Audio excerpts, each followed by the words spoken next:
Cristiano Ronaldo হয়তো বড়জোর 2026 বিশ্বকাপ পর্যন্ত আন্তর্জাতিক ফুটবলে খেলবেন।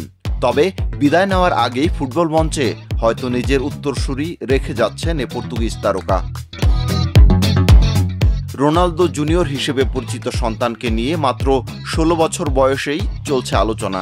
ক্লাব ফুটবলের জুনিয়র দলে ইতিমধ্যে খেলেছে জুভেন্টাস, ম্যানচেস্টার ইউনাইটেডের মতো ক্লাবেও। বর্তমানে বাবার ক্লাব আল নাসরের যুবদলে খেলছে।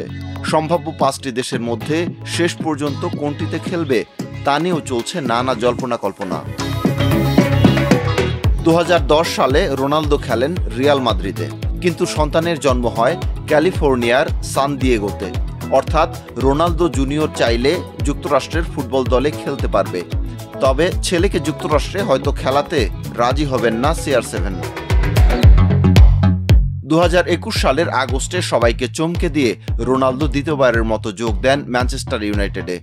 2 মেয়াদে রোনালদোর ইউনাইটেডে খেলা সুবিধা দিতে পারে ইংল্যান্ড দলকে।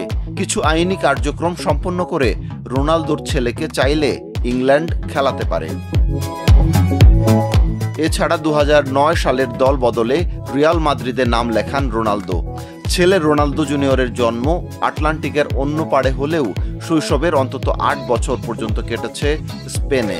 আইনগতভাবে 10 বছরের নিচের বয়সী কেউ যদি অন্তত 3 বছর স্পেনে থাকে তবে তিনি নাগরিকত্বের জন্য আবেদন করতে পারবেন।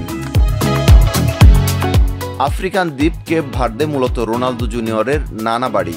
কেপ ভার্দের হয়ে রোনালদো জুনিয়রের হয়ে খেলার জন্য এই একটি কারণই যথেষ্ট হতে পারে। ওপরের 4টি দেশ যত আশাই করুক, রোনালদো জুনিয়র হয়তো বাবার পথে হেঁটে সেই পর্তুগালের হয়েই খেলবে। সবচেয়ে বড় কথা, রোনালদো নিজেও হয়তো চাইবেন ছেলে পর্তুগালের জার্সিতে নিজেকে মেলে ধরুক।